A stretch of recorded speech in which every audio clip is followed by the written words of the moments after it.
Obviously आपने ये video पढ़ाई के सक्सेस के ऊपर खोली है। आप भी जानते हैं और सब जानते हैं कि अगर ज़िंदगी में सक्सेस होना है तो पढ़ाई करना ज़रूरी है। पढ़ाई के बिना आपकी सक्सेस रुक जाएगी। हाँ, अब हमने जब ज़िंदगी में सक्सेस करना है तो पढ़ाई में करना है। पर पढ़ाई में सक्सेस हम कैसे कर सकते हैं? हम लोग बहुत पढ़ते हैं बट आपके स्कोर ज़ीरो आ पाते हैं या फिर ज़्यादा से ज़्यादा 65 या 70, पर आपकी पढ़ाई होती है 95% के लिए। पर आपके जब रिपोर्ट्स कार्ड्स में आपको 70 या 60% मार्क्स आते हैं तो सबका मन ही उदास हो जाता है।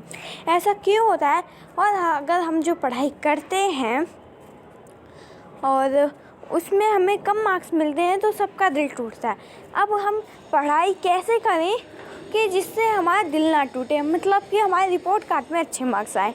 ऑब्वियसली हमको क्या करना है, आपको कुछ मैं ट्रिक बताऊंगी, आपको वही फॉलो करना है।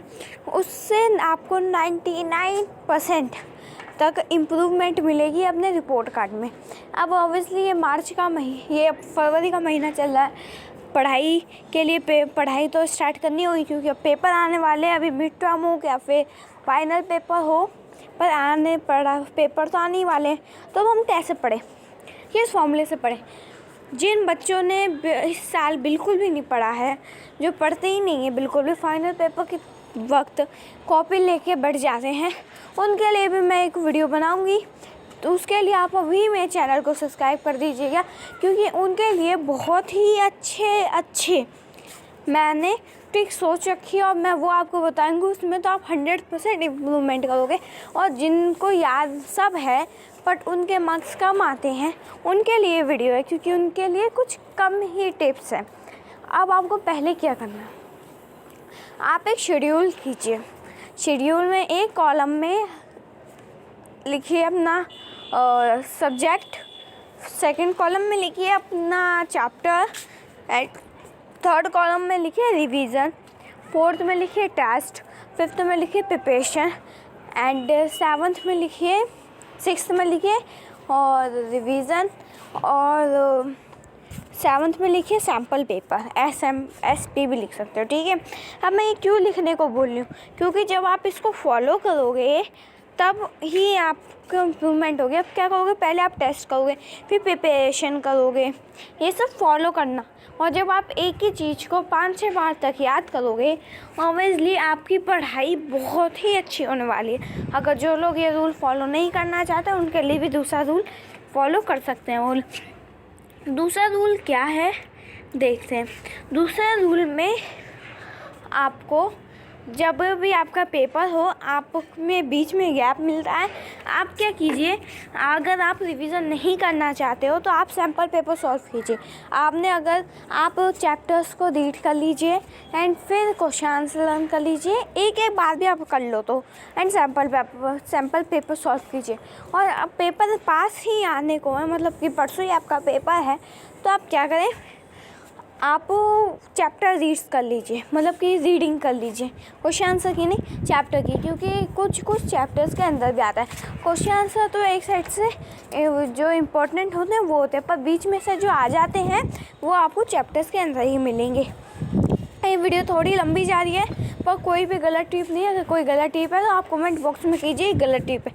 कोई भी गलत टिप नहीं है, यही सब लोगों के दिमाग में आता है पर वो लोग करते नहीं है, आलस की वजह से। आलस आएगा, उसके लिए मैंने एक मोटिवेशनल वीडियो बनाई है, उसका लिंक मैं डिस्क्रिप्शन में दूंगी। आप उस वीडियो को जाके अभी देख लेना जस्ट, इससे आप मोटिवेट हो जाओगे। जब भी आपका मन हो तो आप वो वीडियो देख लीजिएगा।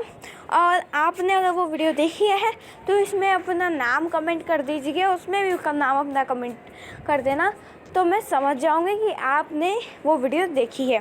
चलो अब आते हैं हम अपने थर्ड एंड लास्ट पॉइंट पे। आपको क्या करना है, आपको सुबह उठ के, आपको रात में बिल्कुल भी पढ़ाई नहीं करनी है, आपको सुबह उठ के पढ़ाई करनी है। रात में आपको नींद आती है, और जब नींद आती है तो आलस ऑब्वियसली होता ही है।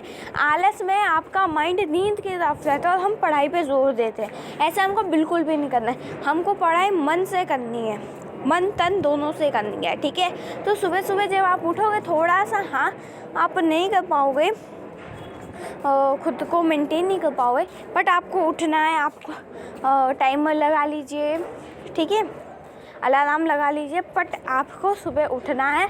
आप जो टाइमिंग आप रखना चाहो, 5 से 6 रखना चाहो, 6 से 7 रखना चाहो, जो भी टाइमिंग आप रखना चाहो आप रखो। 1 घंटा मैक्सिमम जिस चीज़ का पेपर है आप उसको रिवीजन करना, क्योंकि जो सुबह सुबह हमारे माइंड में आ जाता है वही हमारे माइंड में फिक्स्ड हो जाता है। और अगर आप कोई चीज़ पढ़ाई करो तो आपको समझ के करनी है। आपको अगर आप कोई भी क्वेश्चन आंसर लर्न कर रहे हो, आपने चैप्टर इतने ध्यान से नहीं पढ़ा पर आपने ठीक ठाक पढ़ लिया, तो आपको क्या करना है, क्वेश्चन आंसर समझ के करने हैं। क्योंकि आप जब क्वेश्चन आंसर समझ जाओगे तो आपको उन्हीं क्वेश्चन आंसर में से कुछ अगर क्वेश्चन आ जाए तो आप वो सॉल्व कर सकते हो, ठीक है। तो आपको कोई प्रॉब्लम नहीं आएगी। तो आपको सुबह उठ के क्या करना है, पढ़ाई करनी है और क्वेश्चन आंसर समझ के करने हैं, ठीक है। तो ये वीडियो आपको कैसी लगी और नेक्स्ट वीडियो के लिए आप मेरे चैनल को सब्सक्राइब कर दीजिएगा एंड लाइक कर दीजिएगा वीडियो अच्छी हो तो।